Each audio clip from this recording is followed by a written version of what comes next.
Even though the weather service had said good visibility, high ceiling, the small chartered plane now found itself engulfed in storm clouds. The pilot shifted nervously in the seat, trying to get a fix on a landmark below him. But the passengers didn't really notice the threatening clouds. They were too busy enjoying this, the first leg of their college homecoming celebration. They were the newlyweds, Barney and Dorothy Lindstrom, class of 75, who were going back to revisit the site of their engagement. There was E.G. Randolph, class of 38, recently rehired as a teacher by his alma mater. Jean McManus was handing a flask of martinis to her husband, Gordon, and looking forward to her first return to college as a national TV personality. When the engine first sputtered, the altimeter read 5,000 feet. The plane started dropping fast, but the revelers were so busy they didn't notice their descent. Not until the aircraft broke through the clouds and began plummeting toward the earth at a tremendous speed. There were no screams, no shouts. The engines were mute. An eerie, dream-like silence filled the cabin. The pilot rattled the controls, but the ground rose up, and suddenly the air was filled with a single scream.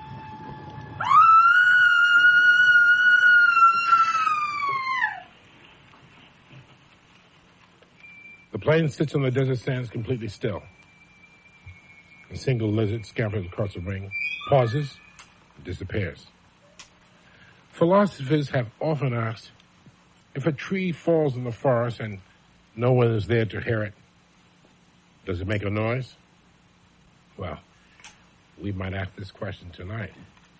If a plane crashes in the desert and there's no one there to see it, did the crash really happen?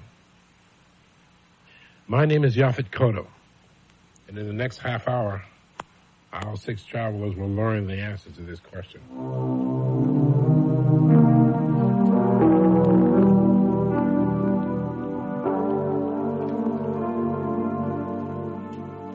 Tonight, live from the Magic Castle in Hollywood, a Halloween story.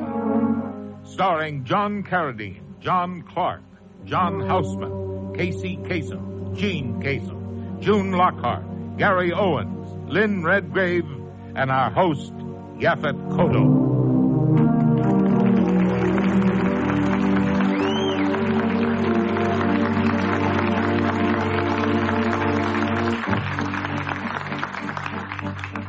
Tonight's Halloween special is brought to you by Jensen Sound Systems and will benefit the United Nations Children's Fund.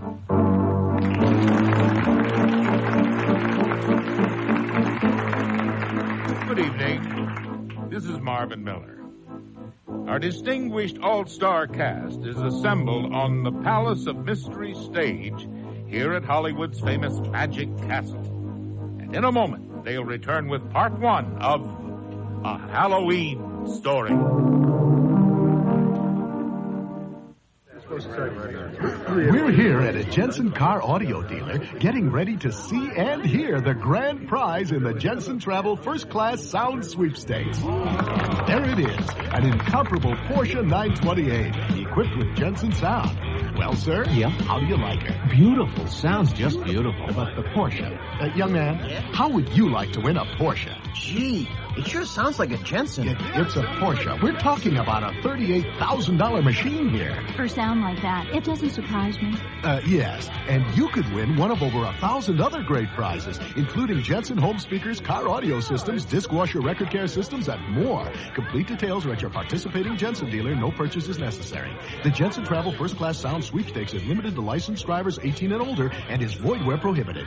Entries must be in by November 30th, so hurry. Win a terrific Jensen car sound system and a Porsche 928 to go with it. Hey, turn that Jensen off.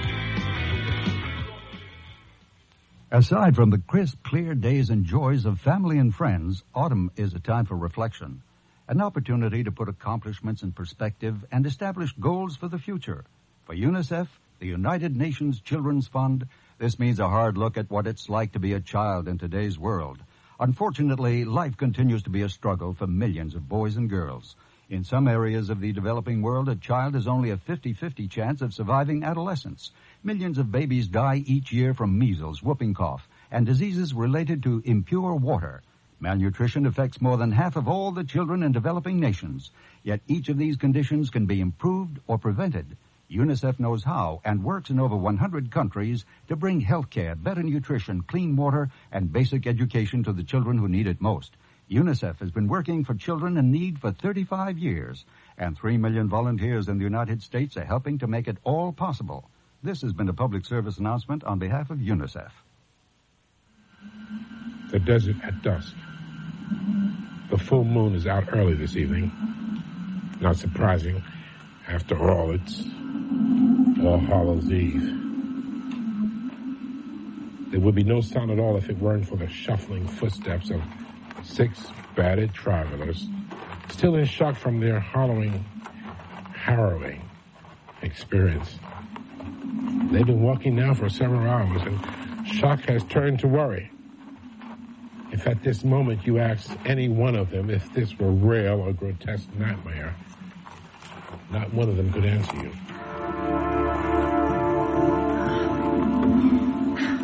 Next time I'm in a plane crash, remind me not to wear spiked heels. Next time we go to your reunion, my darling wife, remind me not to fly. Oh. How will we get there? Well, I'll walk. Mr. Randolph, after this hike, we'll all be in shape. How much longer are we going to walk anyway? I guess you hotshot TV stars do a lot of sitting. Not any more than you hotshot pilots do, but maybe that's your problem. How long have you been flying? Look, if you want to stop, stop. Will the rest of you stop with me? Oh, they're crazy, they will. I'm not going to freeze to death because some TV prima donna gets sore feet. Oh. Now, listen, my wife wouldn't have sore feet if you could fly that plane. Hey, come on, you guys. Look on the bright side of things. The bright side, Mrs. Lindstrom? What bright side is that? Well, my wife has a point, Mr. Randolph. We all lived through the crash, you know. I mean, isn't that right, sweetheart? Yeah. That's right, hon. But I don't know how we did, though. Rescue us. The sun went down, if everybody noticed, 5 minutes ago. Well, that means it's going to get real cold real fast, which is why we have to keep moving to stay warm. What do you say, Mrs. McManus? All right. But if I ever get out of this desert alive, I'm going to sue everybody involved in this fiasco. Wait a minute. Am I going crazy or... What is it, Barney? I'm not sure, but it sort of looks like a fire. No way. Sometimes the desert plays tricks on you. You may be right, Mr. Simpson. I see something, too. Over to the left there. Yeah. Come on, quick. Let's go check it out.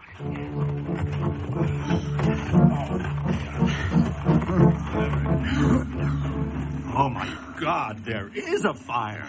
And a person.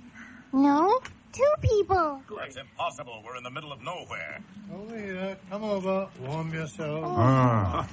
Well, let me shake your hand, mister. It's the only part of me that's not numb. You'll never know what a godsend you are to us. My name is Jean McManus. I'm Bartholomew Kingsley, and this is my wife, Sibylla. Oh, thank you, everybody here. Come on now, huddle around our fire. We've some coffee. Wonderful. I'd love a cup. I'm freezing. Now, what in the world are you all doing out here? I guess we could ask the same question of you. Certainly. Sibylla and I are from the University of New Mexico. We are naturalists. This is one of the 2 places on Earth to observe a certain species of desert wildlife. It's known as Please don't bore them, dear. The fact is we'll be out here for a while yet. Oh, well, we were hoping you could give us a lift back to civilization. Oh, I'm sorry. We don't have any transportation. And there aren't actually any roads anyway. That's why it's an ideal spot to observe nature. Well, then how did you get? Helicopter. They'll be back for us in 2 weeks. Mr. Randolph, you must be freezing to death over there.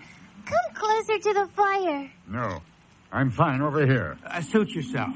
Hey, look, everybody. Looks like we're going to spend the night here, so why don't we listen to the radio or something, you know? No, there's no radio, no television. Then where in the heck are we? If you look up the word nowhere in the dictionary, there's a small picture of where we're sitting. That's funny, Jean. Maybe you could use that on your TV show. Oh, are you on television? Yes, I told you before. I'm Jean McManus. Oh, how nice for you. She's on that show Wake Up America. Oh, yes, of course. Interviewing diet doctors and other marginal celebrities. It happens to be the #2 rated show in its time slot. Look, forget it. If we can't watch television, let's do something else. You know, like we could... I know what. Let's sing our college fight songs. Oh, please, spare us all. Hey, wait a minute. We could play a game. How about charades, huh?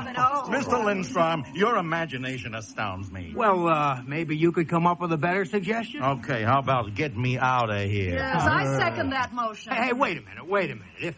If we had made it to our college homecoming, what would we be doing right now, huh? Drinking. Dancing. And listen to this. Since it's always on Halloween weekend, we'd be listening to scary stories at midnight. Oh. That's right. It is Halloween. I forgot. Well, look, why don't we do just that?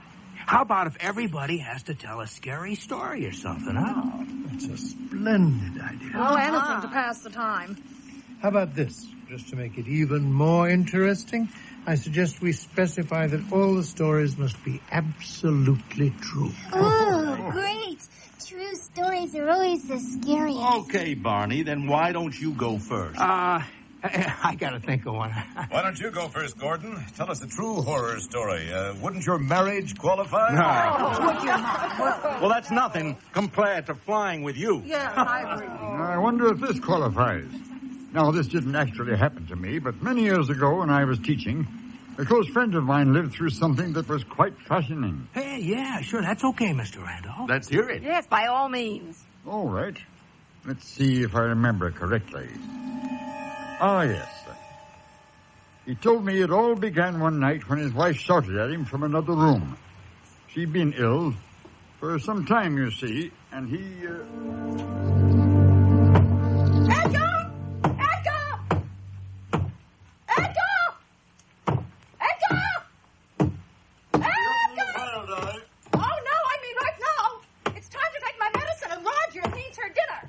Yes, yes. Oh, don't patronize me. I can't go to sleep without my medicine. I certainly can't go to sleep with that incessant hammering going on down there. Just be patient, dearest. I'll be up there momentarily. You know I've been sick. I cannot be expected to... Edgar. Oh. Hello, Priscilla. What are you doing? Look at that. You made a huge gaping hole in the wall. Why?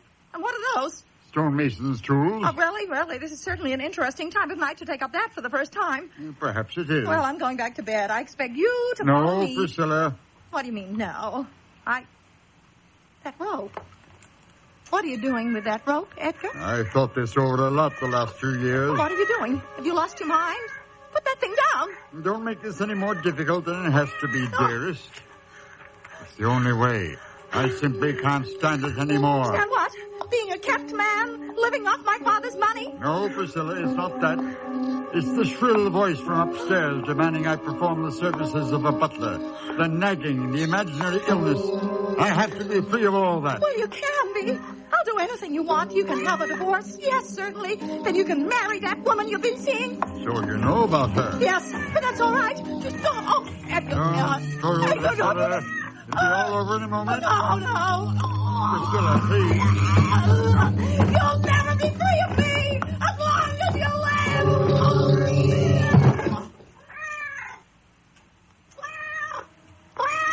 Roger the cat saw everything with her yellow eyes. It saw him put Priscilla's body inside the wall, plaster the wall, and cover over the plaster with the exact same wallpaper the rest of the house was papered with. Now, all my friend had to do was report to the police that Priscilla was missing.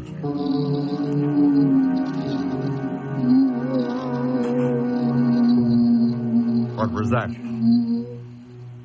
Could it be his imagination? Or was she still... No, it couldn't be. He put his ear next to the wall. What he heard made icy perspiration ooze out of every pore of his body. He knew she was dead, but he was absolutely sure of it, and yet... that sound, that voice from another world. Who could it be at that hour? He stood in the doorway, frozen with fear. Yes? It's the police, sir. Would you open the door? Why, what's the problem? Would you open the door, sir? Sir? All right, hold on. What is it, officer? We had some complaints from your neighbors. Oh, I was shouting for my wife. She seems to have disappeared from the house. What? Well, she's been very ill for the last few months, and occasionally she'd talk about taking her life. I returned to the house a few minutes ago, and she was gone. What does she look like, sir? Well, she's in her late 30s, dark hair, a little on the dowdy side. Jerry, drive the patrol car around. Look for a dark-haired woman. She may be ill. And, wait a minute. What's that? What? It's a woman crying or moaning. It's coming from the room in there. I don't hear it. What are you trying... Get out of my way, sir.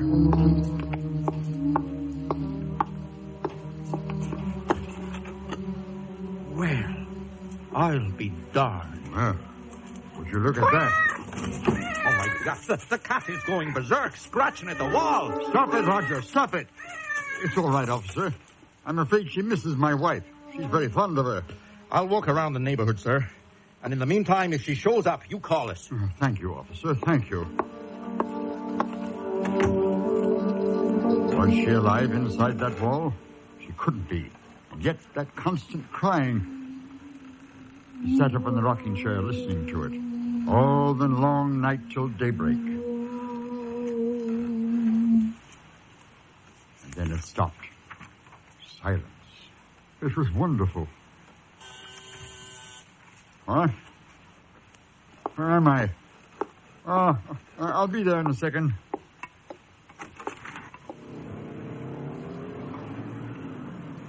Sorry, sir. I'm very sorry to bother you. Who are those men with you? Well, they've got something to show you, sir. It isn't too pretty. You'd better brace yourself. Come on in, boys. Yes, certainly. Put it down there. What is it? A woman we fished out of the river not more than 24 hours ago. My wife? It's hard to tell, sir. You see, the body got caught in the propeller of the boat. We need someone who knew the deceased. Pull back the sheet, Jerry. Is it your wife? Priscilla. Yes. There's no need to go downtown, sir. I'll take care of everything, and I'm sorry. Let's go, boys. Good night.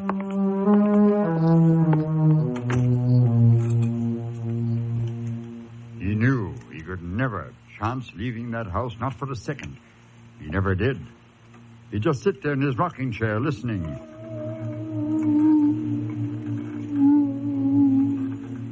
The only way he could be safe was to stay there in the house, and stay he did. The weeks turned to months, the months to years. Trapped, imprisoned, he who risked everything for freedom.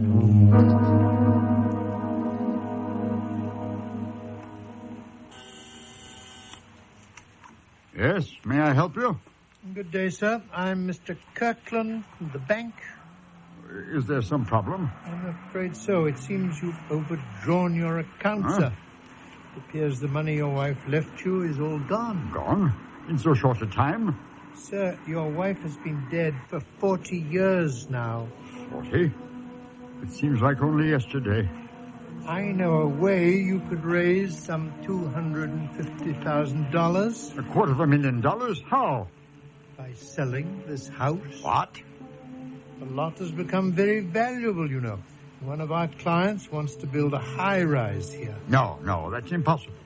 Be reasonable, sir. Get out. Leave me alone. Get out. I'm not starving. I don't need it. Very well. Good day.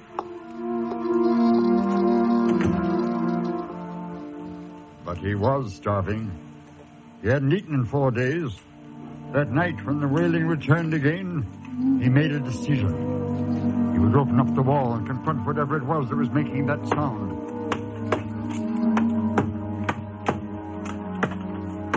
And that's what he did. It only took a few minutes, and finally, when there was an opening large enough for him to peer into, he saw the decayed corpse of a woman dead 40 years.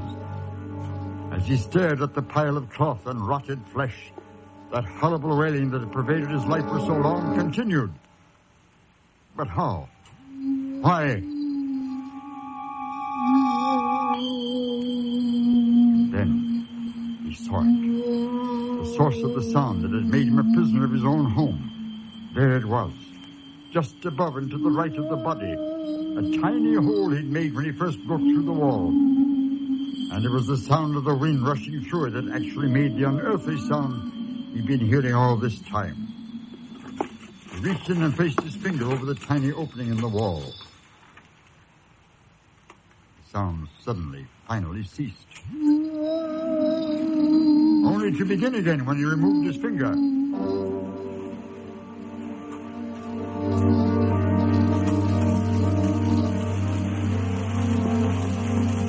It only took a few seconds to turn the house into a raging inferno of flames. He wanted to stay to perish with the house.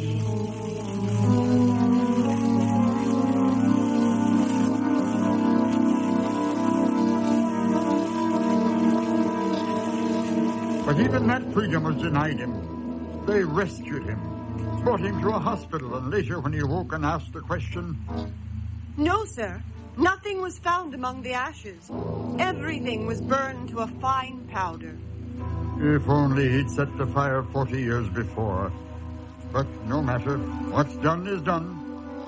And the fact that he wasted all those years is just something with which he must live. And something with which he'll die.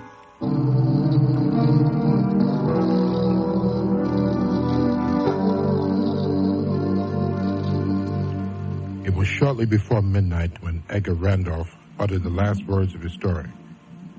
Within inches of the now flickering lamp fire, desperately drawing on its waning warmth, they were silent. What is real this night? The wrecked airplane? The desert? The strange story they had just heard? But they couldn't see it. Nor could they see that the storyteller still sat apart from them, away from the fire.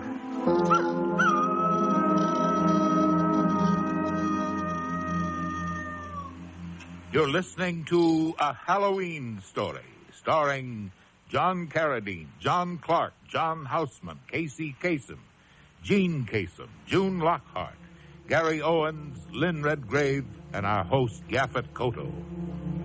Part 2 will continue after these announcements. We're here at a Jensen car audio dealer getting ready to see and hear the grand prize in the Jensen Travel First Class Sound Sweepstakes. There it is, an incomparable Porsche 928, equipped with Jensen sound. Well, sir, how do you like her? Beautiful. Sounds just beautiful. But the Porsche. Young man, how would you like to win a Porsche? Gee, it sure sounds like a Jensen. It's a Porsche. We're talking about a $38,000 machine here. For sound like that, it doesn't surprise me. Yes, and you could win one of over 1,000 other great prizes, including Jensen home speakers, car audio systems, disc washer record care systems, and more. Complete details are at your participating Jensen dealer. No purchase is necessary. The Jensen Travel First Class Sound Sweepstakes is limited to licensed drivers 18 and older and is void where prohibited. Entries must be in by November 30th, so hurry. Win a terrific Jensen car sound system and a Porsche 928 to go with it. Hey, turn that Jensen off. Aside from the crisp, clear days and joys of family and friends, autumn is a time for reflection, an opportunity to put accomplishments in perspective and establish goals for the future. For UNICEF, the United Nations Children's Fund, this means a hard look at what it's like to be a child in today's world. Unfortunately, life continues to be a struggle for millions of boys and girls. In some areas of the developing world, a child has only a 50-50 chance of surviving adolescence. Millions of babies die each year from measles, whooping cough, and diseases related to impure water. Malnutrition affects more than half of all the children in developing nations. Yet each of these conditions can be improved or prevented. UNICEF knows how and works in over 100 countries to bring health care, better nutrition, clean water, and basic education to the children who need it most. UNICEF has been working for children in need for 35 years, and 3 million volunteers in the United States are helping to make it all possible. This has been a public service announcement on behalf of UNICEF. And now we return to our special Halloween radio drama, live from the Magic Castle in Hollywood. Once again, our host, Yaphet Kotto. When the evening began, the campfire was roaring, blazing, and gave comfort and warmth against the cold night air.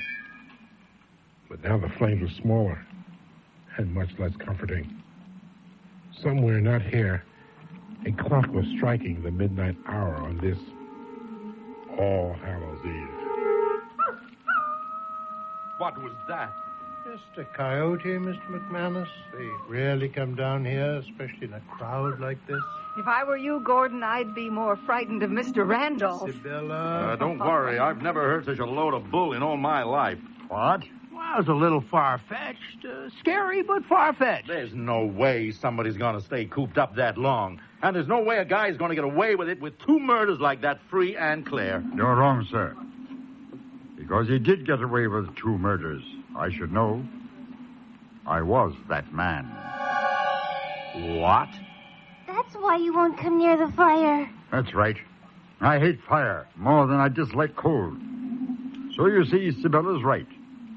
You should be frightened of me. Having twice violated the taboo against homicide, what would stop me from acting again? Yes, indeed. Well, I'll take your word for it. Well, who else has a story? I've got a story. It really happened. And what's more, I'll even admit out front that it really happened to me. You see, I had this problem in the service during the war. I kept talking back to officers and people like that. And eventually, I got thrown in the brig. And then one day, I found myself talking to another officer.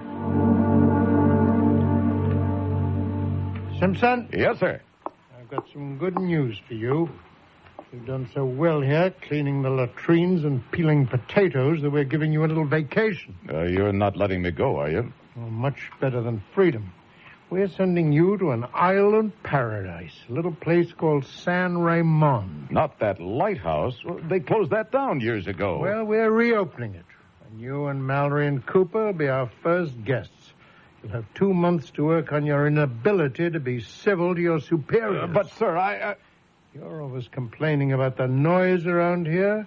Now you'll get some real peace and quiet. Listen, sir, I know my rights. You can't give me punishment duty unless... So long, Simpson. Send me a postcard. I'll never forget seeing it for the first time. Sure, I'd heard all the stories, the rumors, and the legends about the San Ramon Lighthouse. But the reality of actually being there... Hey, y'all, come on out here on the catwalk. What is it, Cooper? Aren't those big things Portuguese man-o'-war? And over there, those huge bat-like fish are devilfish. And over here, you can see... Shark. That's right, Simpson. The big guys, the 15-footers. Yeah. We're stuck out here for 2 months, stuck in this stinking lighthouse? They have a lot of nerve calling this an island. What do you mean? It's only a couple of 100 square feet to begin with. And when the tide comes up, the island disappears completely. We're trapped? We're trapped here for months? 2 months, huh? 2 months, 2 years, 200 years. There was no way to tell time on the island. As if the desolation and the sharks weren't enough, there was a sickening, hot, rotten-smelling wind that came at us day and night from the jungle swamplands. We had 3 goals: to service the light, to stay alive, and to keep from going insane. Every morning when the tide was down, I'd step outside for a breath of stale air. And then I'd slam the watertight bronze door in the base of the lighthouse and start going up and around, up past the tanks of oil and the coils of rope, the cases of wicks and the racks of lanterns, up past the food supplies, the cartons of cigarettes, up past the bunk room where my 2 partners were still sleeping, and into the living and cooking room to make breakfast for the 3 of us. And above us, always, the light itself, the one redeeming feature of the island.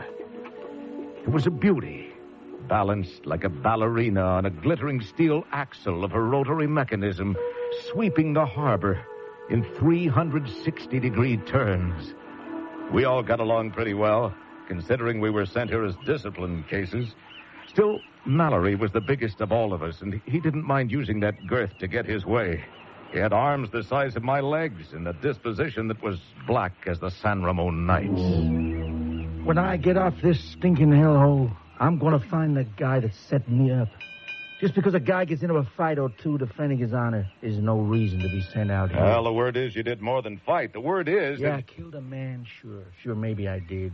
Anyway, why don't you just button up about my private life? We get along just fine. I'm just trying to pass the time. Well, do it quietly. We've already got one chatterbox on the island, and that is enough. Mallory was a nasty, egocentric bully, but he was dead right about our other mate, Skip Cooper. He was wound as tight as a $2 pocket watch. In fact, the reason he was here was his tendency to snap in critical combat situations. Of course they had to put me out here, you know? They knew that I had a sordid operation. And they had sordid operations that was even worse. That's right. In fact, every time I've been disciplined, it's been because of pure, unadulterated envy. Envy? What are they envious of that you've ever done? I have plans, Simpson. Plans for reorganizing the entire hierarchy. Oh, come on now. Do you ever present this to anybody? Just to an officer one time. He had me locked up. But next time, I'm going to the president himself. Here's what I'm going to tell him. Mr. President... His plan was a ridiculous paranoid fantasy aimed at wiping out enemy naval strength using automated submarines. After a while, I learned to walk away, but he just kept talking anyway. Those were the two men I was stuck for 2 solid months. And somehow I managed to get through the first 7 weeks. But the first day of the 8th, I spotted something peculiar. At first, it was just a tiny speck of white on the horizon. I stared through the telescope, waiting for it to come closer. Mallory! Cooper, come up here. Yeah, what is it? What? Take a look through this telescope. Where? Right over here. Well, I'll be damned. What is it? It's an old 3-masted sailing vessel, like they used in the 1800s. Well, no wonder I couldn't recognize it. It's probably somebody's yacht, don't you suppose? Well, whoever it is, he's the worst sailor I've ever seen. Look at that. He's coming right toward the reef. How far away is it? Oh, it's about a half-mile off. I can't believe he doesn't see the lighthouse. Look, he's turning around. Let me see the telescope. Now, wait a minute. Something's wrong out there. That boat is freely coming about, but there's nobody at the rudder. There's nobody on the ship. You mean it's derelict? That's exactly what I mean. But that's $500,000 worth of boat. Why would they abandon something like that? Give me that telescope again. None of us could figure it out. Now, wait a minute. Hold on. All that night, we stayed up and watched the 3-masted craft being tossed about on the waves. Not moving closer, not moving farther out. Just endlessly turning under the sweep of the uncaring, one-eyed god above us. It wasn't until dawn that the ship started toward the rocks again. Cooper, put out the light. Now the sun is up, and maybe we can see if anyone's on board. Oh, my God. What's the matter? What is it? Here, look for yourself. I put my eye to the glass. My breath froze in my throat. The deck of the ship was moving. There was a thick brown carpet undulating up and down like a hyperactive fungus. Only it wasn't a fungus. I turned the scope on the mast, the bow, the life preservers. No matter where I looked, there were hundreds, thousands, millions. Who knows how many? Rats. Rats! Now we know why she's a derelict. Nothing on board but rats. They swim. They eat anything. I've seen them as big as jackrabbits. No, turn back. Go on back. Please, go back. Such luck, my talkative friend. The ship is coming right toward us. Right for that boulder. Turn! Turn! She's cracked up. She's cracked up, and that's not all. The rats, they're swimming to shore. Oh, the door down below is open. Well, get it quick. Come on, Here we go. Here we are. We leaped down the stairs faster than I thought possible, taking steps 3 and 4 at a time. By the time we got to the ground floor, we could see and hear them. Quick, close it tight. It's stuck. Help me. Push harder. We made it. No, one got in. Quick, get him. Get him. Well, get that knife over there. Mallory was right. If anything, he'd underestimated the size of the rats. This one was as big as a tomcat. It had jagged yellow teeth and wild red eyes. It was out of its mind with hunger. It leaped up at Mallory, who hit it with a mop handle and stunned it. I moved in for the kill. Well, we got it. Now, quick, let's get upstairs. Let's check the windows. Maybe they can climb. We clambered up the stairs, and with each flight, that sickening feeling in the pit of my stomach got deeper and deeper and deeper. For at every single window, there was a thick curtain of brown fur. Look! They were so tightly bunched, they blocked the light out. We got back up to the tower. And yes, the entire 360-degree panorama was now completely covered by rats. No, make them go away. away! You go away! Get up, chicken. This ain't no time for whimpering. Leave him be. There's nothing we can do now. The air was thick, fetid with the smell of them. The only light we were getting was a dark brown haze. The light of the sun filtered through their thousands of bodies which clung to the glass like hideous brown barnacles on a ship's bottom. They're noisy little fellas, aren't they? Yeah, they were noisy. They screamed and howled and threw themselves against the glass. We sat there in a stupor of despair, waiting for who knows what. Cooper was getting very near his breaking point. Go away. Go away. They won't go away. Why not? Not until they've been fed. Oh, no. Oh, no. And so we waited, contemplating the horror hour after hour. And something funny happened. I guess you can only take so much because pretty soon we got used to it. It became fascinating to watch the rats. Hey, they can't understand the glass, you know? No matter how hard they try, they just can't figure out why they can't get through this invisible shield and get to us. Tide's coming up. No big deal.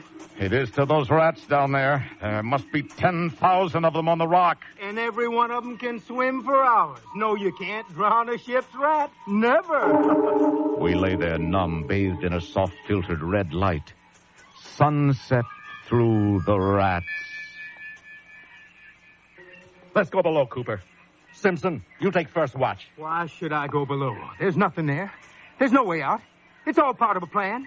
They sent that ship to make it look like an accident. I never go. Okay, help me with his feet, would you? I'll see you in 8 hours.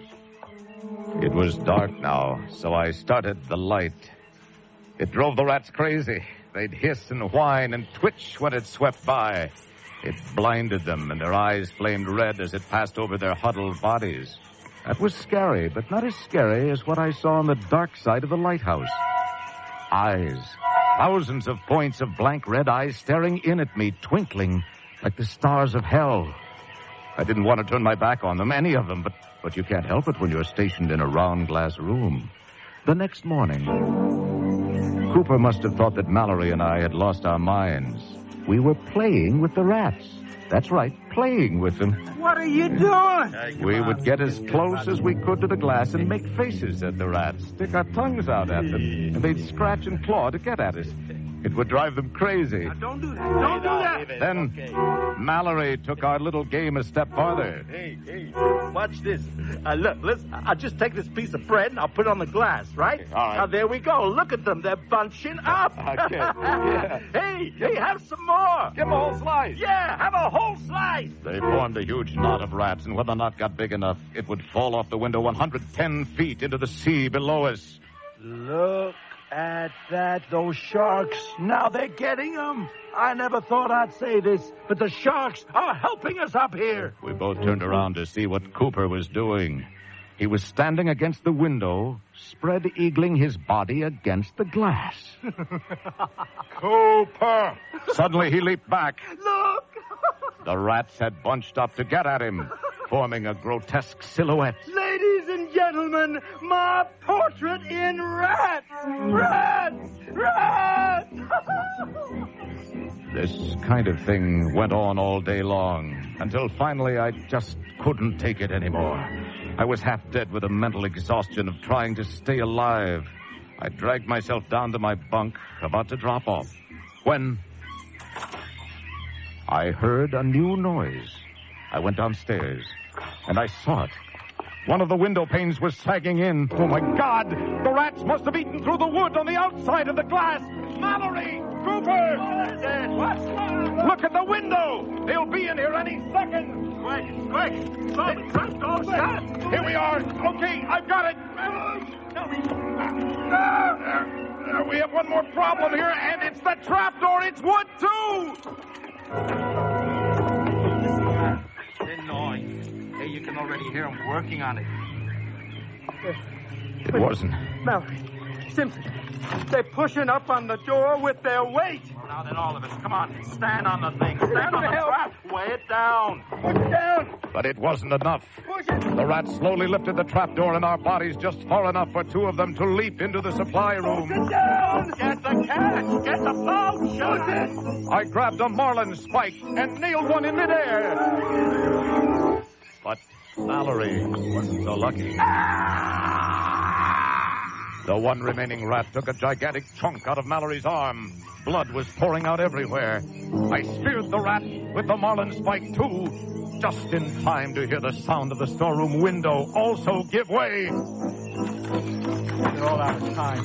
We're going to have to make a run for it. Oh, my arm. Get going! We raced on, shoved the next trapdoor, also made of wood. We could hear the rats below. They'd already defeated the last trapdoor, and we knew they'd be through this one in no time. I gotta lay down. No time for that. Come on with me. Here we go. Up! In my arm! The blood! We could see the rats coming through the second trapdoor, even as we threw the third one, the one to the tower. This one made of steel. Oh, safe to die. Mallory plopped himself down against the wall and stared at his ravaged arm. Cooper? Well, he was huddled over in another part of the room, talking softly to himself. And down below us, the rats. We could hear them fighting over our food supplies. The ones on the window didn't move at all. They were waiting for another meal. And I had a feeling they might not have long to wait. Mallory was unconscious. Now it was just me and Cooper. I rolled over and fought to clear my head when I saw Cooper standing near the window. What was he doing? He had a wrench in his hand, and he was tapping at the glass. Not quite hard enough to break it, but almost. Would you like to come in, huh? No, Cooper! There's no point in us going on. Maybe we better just let him in or something. No! He was out for good this time, and I was all alone now. It was just me and the rats. That night, I tended the light as always, but the flame was consuming what was left of our oxygen. At midnight, the light went out for good. There was nothing to do now. Occasionally, I'd strike a match, and I'd see millions of tiny red eyes all around, watching, waiting. Down below, it was quiet also. I guess they'd eaten all our food, because a deathly pall hovered over the entire lighthouse. Quiet. So very quiet. Then I heard it. It was a cornet, or a trumpet. I crawled over to the glass and looked out. There in the channel was a small freighter, a banana boat that had wandered off course. It was easy to get sucked into the reefs without the light we provided, but this boat was drifting toward us ever so slowly. Unaware, there was trouble ahead. I watched in horrified fascination as she ran aground on a reef not 200 feet from the lighthouse. It was so gentle.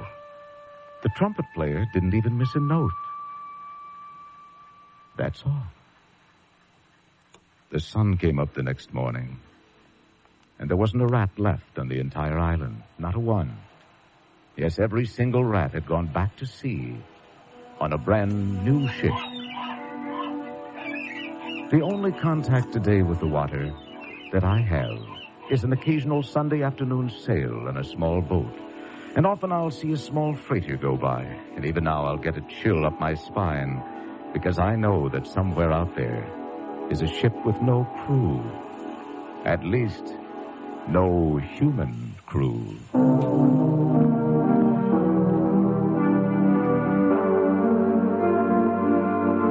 In a moment, the conclusion of A Halloween Story, coming to you live from the Magic Castle in Hollywood. We're here at a Jensen car audio dealer getting ready to see and hear the grand prize in the Jensen Travel First Class Sound Sweepstakes. There it is, an incomparable Porsche 928 equipped with Jensen sound. Well, sir? Yeah? How do you like her? Beautiful. Sounds just beautiful. But the Porsche. Young man, how would you like to win a Porsche? Gee, it sure sounds like a Jensen. It's a Porsche. We're talking about a $38,000 machine here. For sound like that, it doesn't surprise me. Yes, and you could win one of over 1,000 other great prizes, including Jensen home speakers, car audio systems, disc washer record care systems, and more. Complete details are at your participating Jensen dealer. No purchase is necessary. The Jensen Travel First Class Sound Sweepstakes is limited to licensed drivers 18 and older and is void where prohibited. Entries must be in by November 30th, so hurry. Win a terrific Jensen car sound system and a Porsche 928 to go with it. Hey, turn that Jensen off. Aside from the crisp, clear days and joys of family and friends, autumn is a time for reflection, an opportunity to put accomplishments in perspective and establish goals for the future. For UNICEF, the United Nations Children's Fund, this means a hard look at what it's like to be a child in today's world. Unfortunately, life continues to be a struggle for millions of boys and girls. In some areas of the developing world, a child has only a 50-50 chance of surviving adolescence. Millions of babies die each year from measles, whooping cough, and diseases related to impure water. Malnutrition affects more than half of all the children in developing nations. Yet each of these conditions can be improved or prevented. UNICEF knows how and works in over 100 countries to bring health care, better nutrition, clean water, and basic education to the children who need it most. UNICEF has been working for children in need for 35 years, and 3 million volunteers in the United States are helping to make it all possible. This has been a public service announcement on behalf of UNICEF. And now the conclusion of the Halloween story.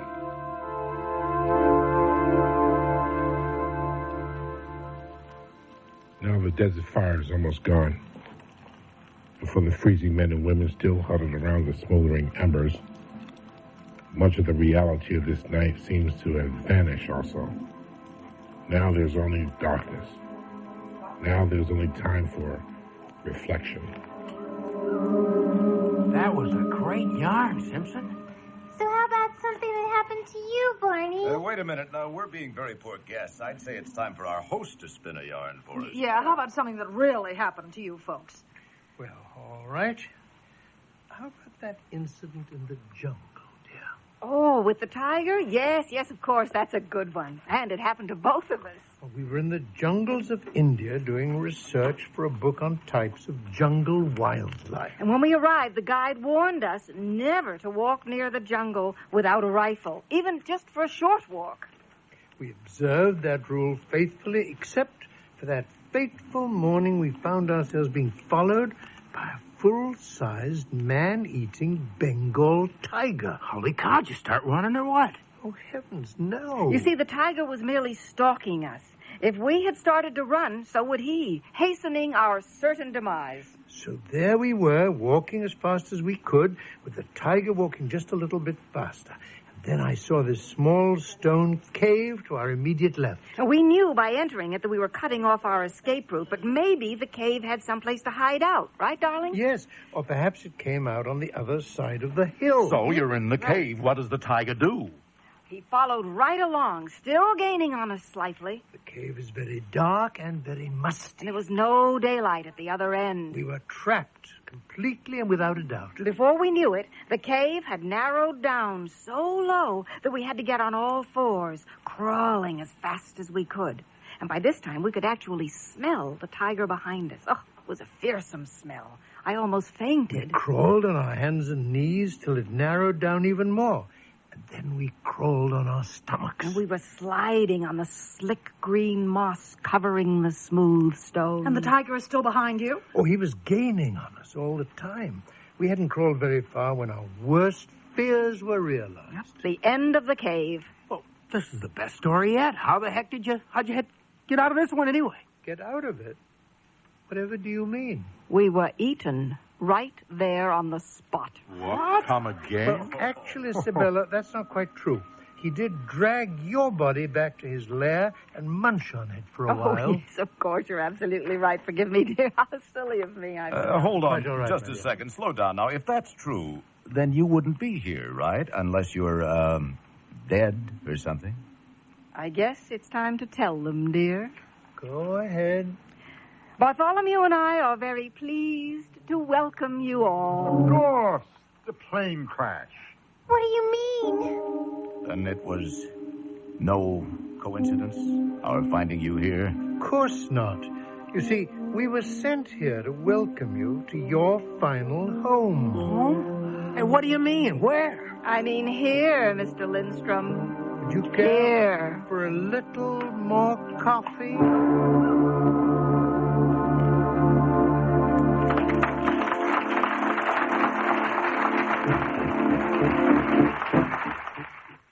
We're here at a Jensen car audio dealer getting ready to see and hear the grand prize in the Jensen Travel First Class Sound Sweepstakes.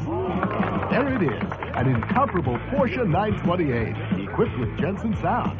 Well, sir? Yeah? How do you like her? Beautiful. Sounds just beautiful. But the Porsche. Young man, how would you like to win a Porsche? Gee, it sure sounds like a Jensen. It's a Porsche. We're talking about a $38,000 machine here. For a sound like that, it doesn't surprise me.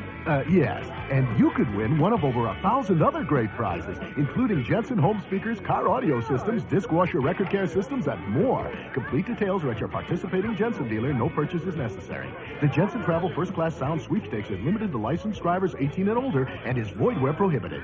Entries must be in by November 30th, so hurry. Win a terrific Jensen car sound system and a Porsche 928 to go with it. Hey, turn that Jensen off. Aside from the crisp, clear days and joys of family and friends, autumn is a time for reflection, an opportunity to put accomplishments in perspective and establish goals for the future. For UNICEF, the United Nations Children's Fund, this means a hard look at what it's like to be a child in today's world. Unfortunately, life continues to be a struggle for millions of boys and girls. In some areas of the developing world, a child has only a 50-50 chance of surviving adolescence. Millions of babies die each year from measles, whooping cough, and diseases related to impure water. Malnutrition affects more than half of all the children in developing nations. Yet each of these conditions can be improved or prevented. UNICEF knows how and works in over 100 countries to bring health care, better nutrition, clean water, and basic education to the children who need it most.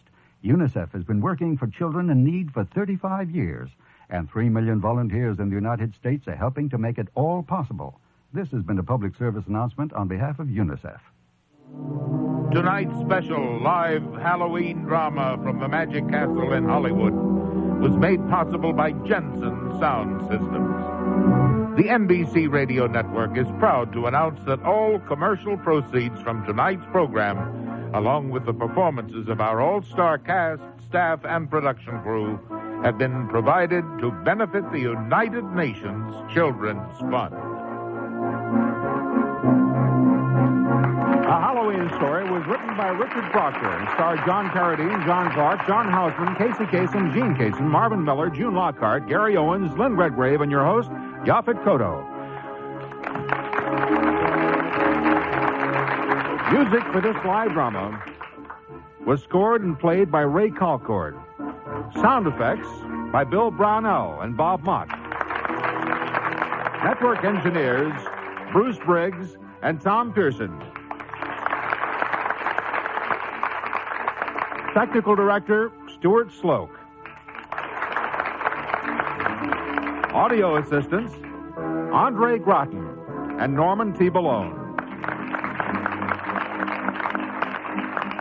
The associate director for this drama was Christine Coyle. The associate producer, Gene Frost. And for NBC Radio, Maury Trumbull, director of programs. The entire production was under the direction of Richard Orkin and was produced by Jeffrey Studikoff for the NBC Radio Network. I'm Rod Roddy, wishing you all a happy Halloween.